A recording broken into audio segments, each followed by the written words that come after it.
Du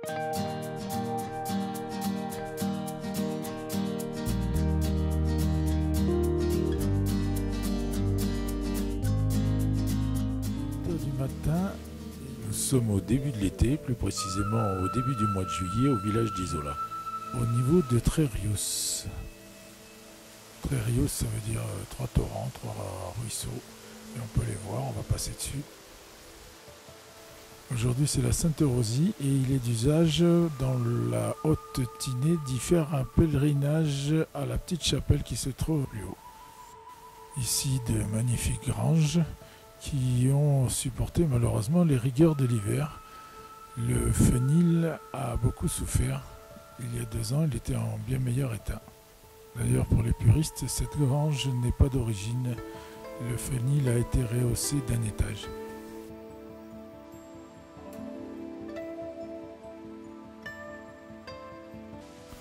Pour les randonneurs, la dernière occasion de faire de l'eau est ici.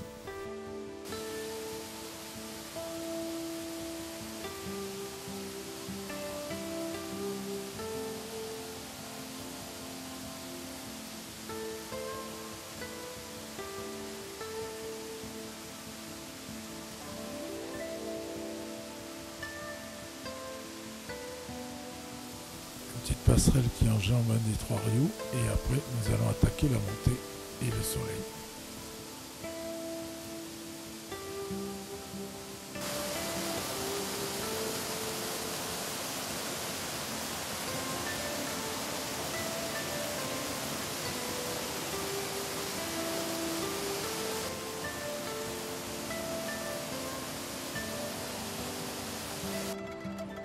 Pour l'instant, nous sommes encore à l'ombre et c'est bien agréable.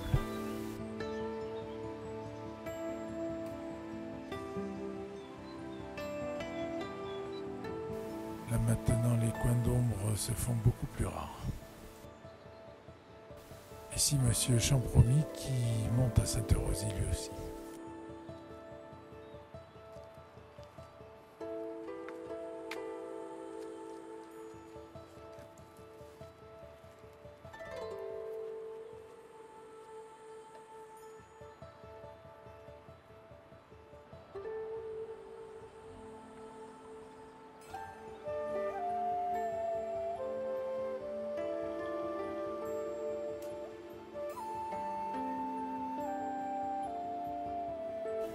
De la lavande au bord du chemin.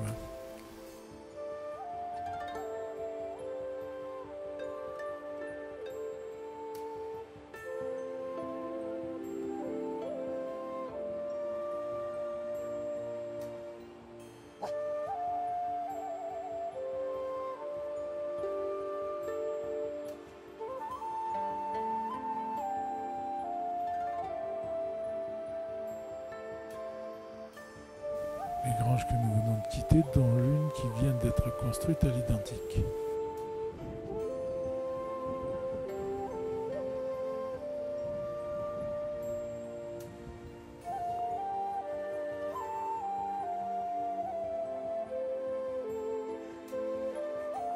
La Tinée qui serpente au fond.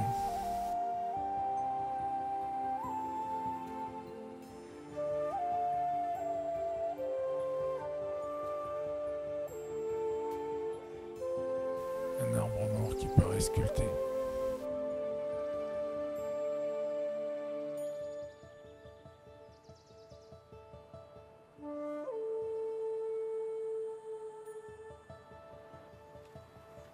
Je l'essaye, je me lâche.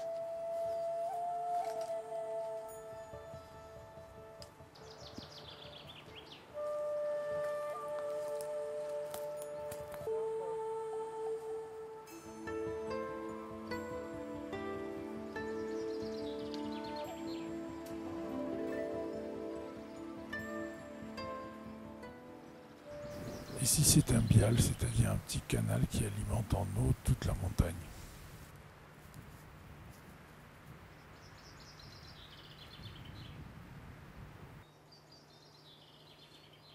Ici je crois que c'est une plaque qu'on avait posée parce qu'il y avait des réfugiés pendant la guerre. Petit pèlerinage à Sainte-Rosie Oui, justement, j'ai vu ça Sur le programme. le bouquin Almanalp fait par mes amis Olivier Corniglion et sa femme. Voilà, très beau magazine qui sort tous les mois. Exactement. Voilà. Eh ben voilà, du coup ça sert. J'ai vu pas mal de voitures en bas, donc il va y avoir beaucoup de monde. La chapelle va être trop petite, mais ça fait rien, on se mettra dehors. Bon, ben bon courage, hein. J'ai vu que vous étiez bon marcheur. C'est ça, j'ai proposé à 3 personnes de venir, malheureusement elles avaient tout un programme différent, ça fait que je me suis retrouvé tout seul et je ne me suis pas dégonflé comme on dit. Vous êtes d'où? Je suis niçois et je fais partie du club alpin Nice Mercantour. Eh ben, ça se voit. Hein. Allez, bon courage. Merci monsieur. Voilà, c'est reparti. À cette plaque commémorative, en fait, nous avons fait à peine le tiers de la randonnée.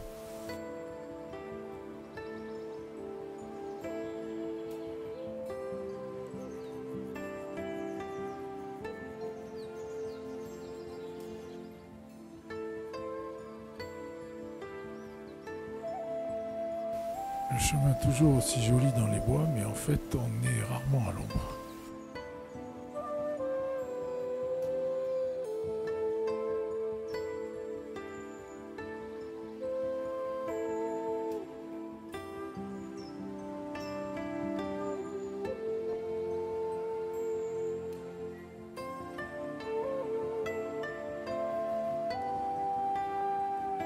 Le chien qui tire lui aussi la langue.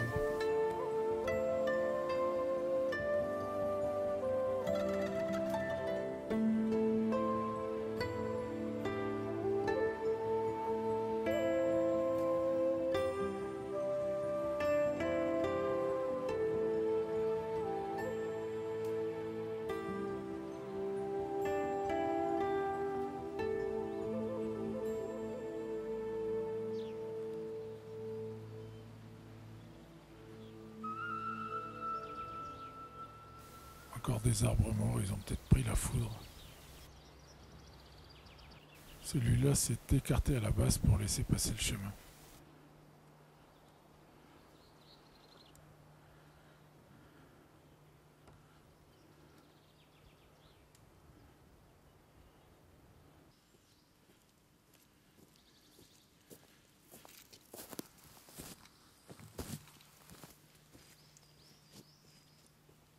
Là, on peut voir les portes de Langon et de l'autre côté, on peut aller à Vignols.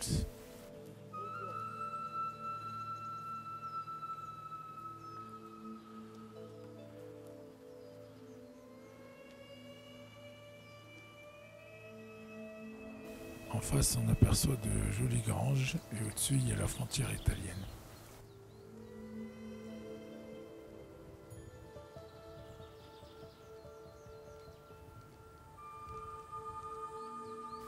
L'hiver qui a fait du dégât, mais l'ONF s'est occupé de dégager le chemin.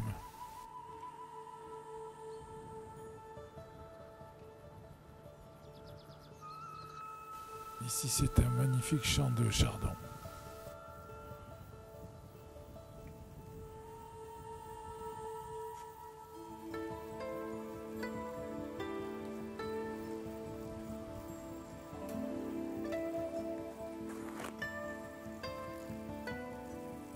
On commence à apercevoir les granges qui sont en dessous de la chapelle.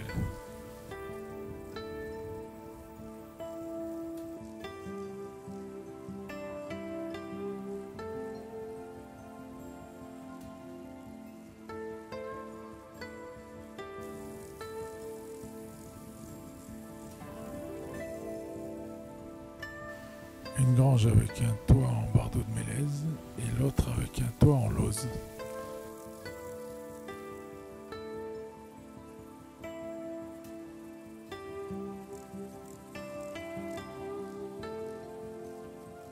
Le toit en lauze est étonnamment bien conservé.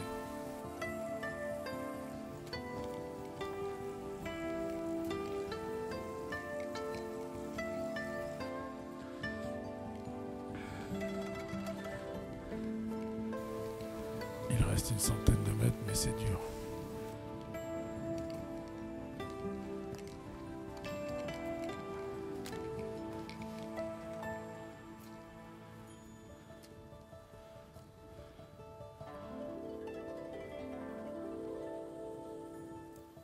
chapelle qu'on aperçoit.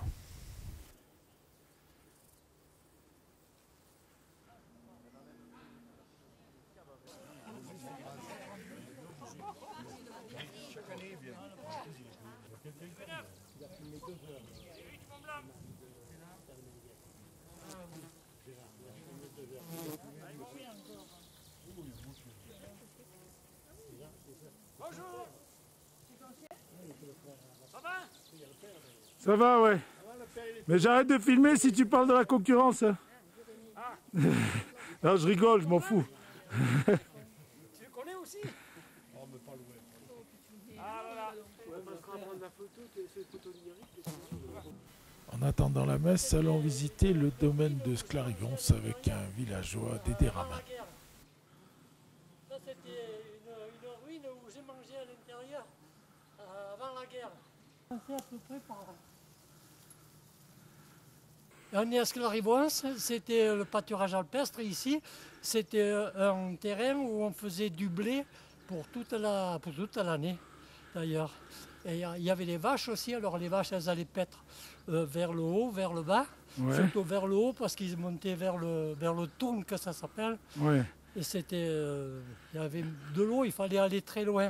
Il fallait aller dans les vallons de Burente. Bon, là, on a marché quoi 5 minutes de la chapelle Là, on a Sainte-Rosie, là. marché, ouais, 5 minutes de la chapelle.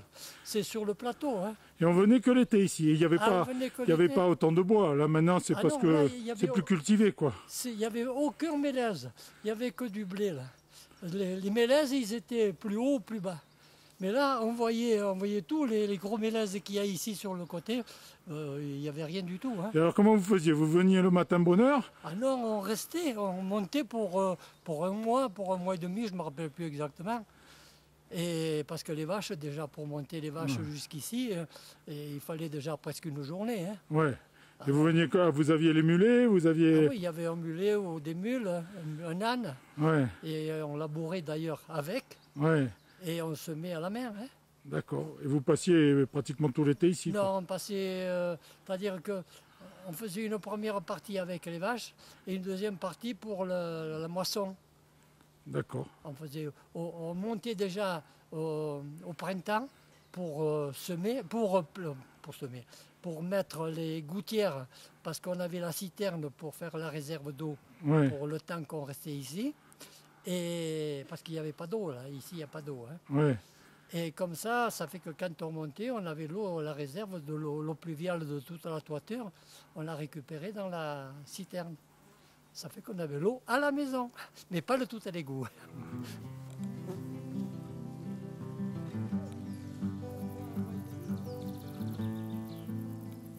Ah, tu vivais là? On vivait là, ouais, on vivait là, un mois et demi. Devant, on avait un petit jardin, très petit pour mettre de salade, c'est tout. Hein. Il reste plus grand chose. Hein. Elle était belle, hein? C'est belle. Hein. La grange, Oui. en dessous c'était la cuisine, au-dessus c'était la réserve de foin, là-bas c'était la réserve de paille et de blé, et bien entendu c'était la chambre. La chambre c'était 2 rondins avec de la paille coupée en petits morceaux, on mettait un gros drap par-dessus, on couchait tous un à côté de l'autre. Et donc, où elle était, la chambre? La chambre elle était là, sur le côté, là, dans le grand bâtiment. Là. Là où il y a le bois tout Oui, il y a effondré? le bois qui est tombé. C'était tout en bois, hein, tout en rondins de mélèze. Aussi bien la toiture, elle était en toit de chaume. Là où c'est en pierre, c'est quoi? Là, c'était la cuisine en bas, et en haut, c'était la réserve de foin, de fourrage. La citerne, là. Dedans, À il y a- l'intérieur, là, il y avait des poutres qui tenaient le chaînage de la toiture. Et il y avait des fils de fer, des gros fils de fer qui descendaient. On accrochait les seaux de lait Ouais. qu'on avait trait les vaches. Alors pour faire le beurre, on enlevait juste la crème du dessus. Donc c'était un lait qui avait une matière grasse assez importante parce que l'herbe elle était très grasse. Ouais, c'est l'herbe Ça d'été. faisait Ouais. un lait très fort en matière grasse. Et dans le coin là-bas, on couchait. Et là-bas, donc, au bout, là-bas, c'était la réserve de paille, parce qu'il y avait une trappe pour descendre à l'écurie. En dessous, il y avait l'écurie où il y avait les vaches. Ouais. On avait quand même à l'époque entre 10 et 12 vaches et un mulet, un âne. Ouais. Ça fait que ça faisait du monde. Hein. Et on y était déjà 5 en famille, des fois il y avait encore les grands-parents, ça faisait 7. Ça faisait beaucoup de monde dans une maison comme ça. Derrière la maison, un petit monticule qui est le point de vue de André. Alors, d'ici, on va au rond. À l'époque, on le voyait mieux. Ah bah ça, Mais il était plus petit. il était plus petit, ouais. Et quand ils ont construit... Alors, nous sommes dans la très jolie chapelle Sainte-Rosie. Sainte-Rosie. Alors Sainte-Rosie, cette brave femme, qu'est-ce qui lui est arrivé? C'est un martyr? Martyr de la foi. Alors, eh ben, là, je vois sur le tableau, on lui a coupé les mains, cette pauvre femme. Couper les mains, oui, parce qu'elle a refusé d'épouser le sultan. C'était dans le 6e siècle, par là à peu près, quoi. Hein. Ouais. Sultan mort de l'époque, pour garder la foi chrétienne. Voilà, alors un mort, c'est pas M-O-R-T, Non. c'est M-A-U-R-E. Voilà, c'est ça.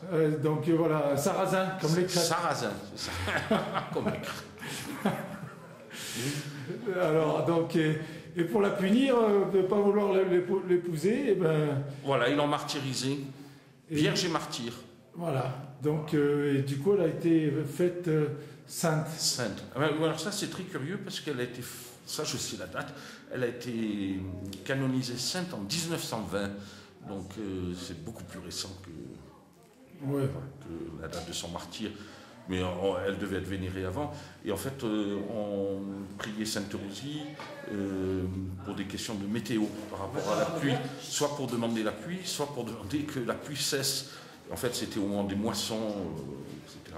Et donc, sa date de fête, normalement, était fixée à la fin du mois de juin. Donc, le 26 juin, je crois. Donc c'était au moment où il fallait soit qu'il pleuve pour que ça puisse prendre, soit qu'il ne pleuve plus parce que sinon tout pourrissait. Quoi. Voilà. Et je crois qu'il y avait à la Sainte-Rosie un genre de procession, ils venaient tous avec des mules et tout ça. Oui, il y a longtemps. Jusqu'ici, quoi. Ouais. Et en fait, ça correspondait aussi très certainement au moment où une partie du village venait s'installer ici pour cultiver. Quoi. Donc, voilà, il y avait des granges sur le plateau de Sclarivons. Voilà, et ils faisaient donc la fête, et donc le pèlerinage à Sainte-Rosie, c'était un pèlerinage. Je ne sais pas s'ils montaient à genoux, hein, mais il y a 800 mètres de dénivelé. Oui, parce que déjà, nous, c'est pas facile pour nous à pied avec des C'est un bonnes véritable chaussures. chemin de croix, mais comme on disait, heureusement, on ne porte pas la croix pour venir ici. Mais bon. Voilà. C'est une profession de foi. Voilà. Merci, monsieur le curé. De rien. Ici, c'est l'arrivée de monsieur le maire, Jean-Marie Boggini. Ça très très loin. Ça te redonne du baume au cœur. Allez, on va rentrer. Ah oui.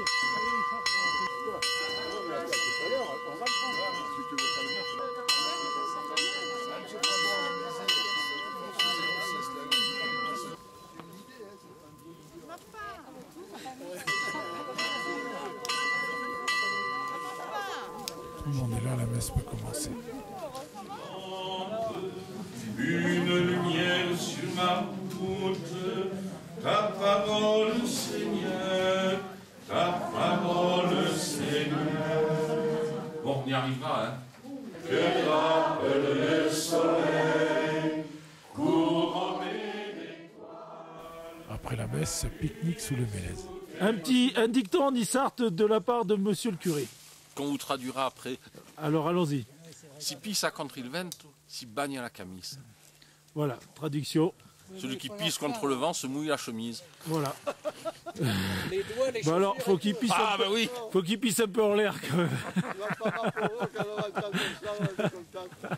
Un petit dicton en Issarte qui concerne la gode. Ah voilà, alors la gode, le petit dicton c'est qui va à la gode sans laude. Alors tu as compris ce que ça veut dire? Alors, traduction. Qui va à la gode sans loup, c'est content d'aller à la gode. Voilà.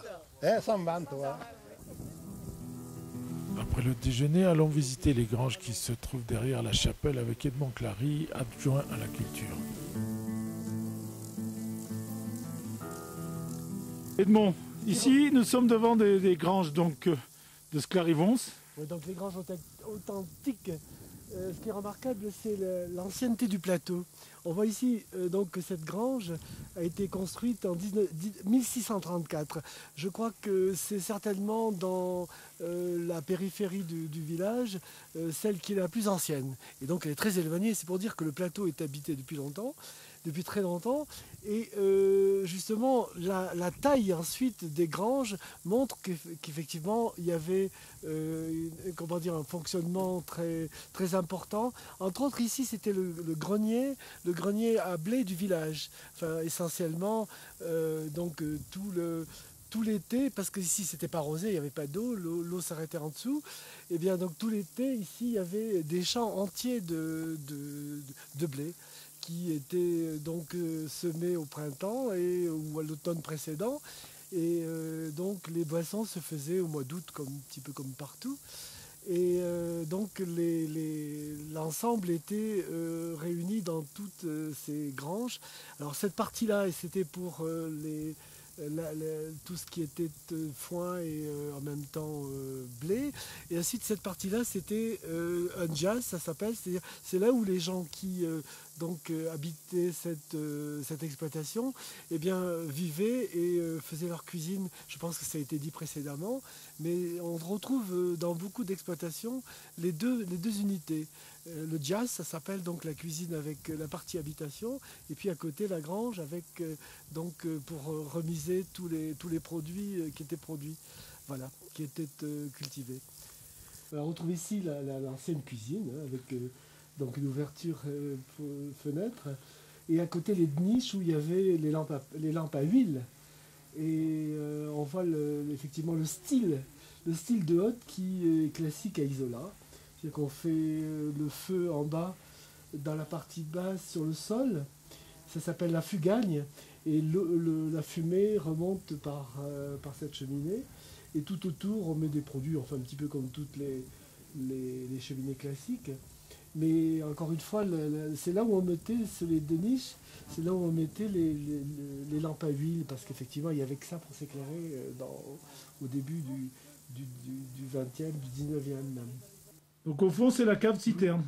Voilà, il y a la cave où on mettait les pommes de terre et donc certains légumes, et ensuite la citerne à côté. Effectivement, il n'y avait pas ici, dans cette partie haute, il n'y avait pas de canal qui arrivait. Ici, la cuisine, avec la cheminée, on voit bien. Ouais, c'est avec, un plan de couple. Voilà, tout à fait, c'est une échographie avec donc la niche pour les lampes. Ouais, la cheminée. Voilà, et ensuite un placard, une ouverture pour la lumière. Et ensuite, la deuxième partie, c'était la remise pour le foin ou le blé, enfin tous les produits. Ensuite, en dessous, il y avait une étable, et là où on mettait les chèvres ou les moutons. Et la troisième, le rez-de-chaussée en bas, là où on mettait les vaches. Alors, on voit bien la distinction entre les différents éléments. Et là, donc, c'était dans le cas d'une grange unique, il n'y avait pas de grange. C'est-à-dire que ça devait être une exploitation assez petite par rapport à celle qu'on vient de voir, qui elle vraiment était avec deux maisons, quoi. Voilà, avec deux maisons. Avant, Sainte-Rosie. Sainte-Rosie, c'était un pèlerinage comme aujourd'hui, mais il y avait beaucoup plus de monde. Il y avait tous les gens qui avaient les bêtes ici, puisqu'il y avait jusqu'à, moi je dis, peut-être je me trompe à 10 bêtes près, mais 180, 200 bêtes. 200 vaches. 200 vaches, oui. En plus, il y avait les troupeaux de moutons un peu plus haut, sur Galastrière, sur les bois, là-haut. Et puis il y avait les champs de seigle, bien entendu. Oui, c'était le seigle. Et on faisait c'était le jour de Sainte-Rosie, c'était une fête. Une fête. Et donc vous veniez pour quoi? Pour qu'il pleuve, Voilà, c'était pour donner. En principe, c'était pour qu'il y ait la pluie, parce que quand il y avait la sécheresse, on priait Sainte-Rosie. Il y en a qui montaient même, des personnes qui montaient seules pour prier Sainte-Rosie. Mais il y avait une procession qui venait d'en bas. Oui, on montait en procession. Pas une... Il y en a qui montaient pieds nus, moi j'ai pas vu ça. Oui, oui. Moi je peux dire que je l'ai pas vu, mais il y en a qui montaient pieds nus. Du pont en bas jusqu'ici. Voilà, de Tréréus. Voilà. D'ailleurs, j'ai une photo devant la grange de Tréréus où tu as tout le curé avec tout le monde. Et c'est ici où on chantait le fameux jeu. Le fameux Alors, vous vous en rappelez de ce chant? Allez-y. Potere dare, conservare, multiplicare dinerio, te rogamus, Domino,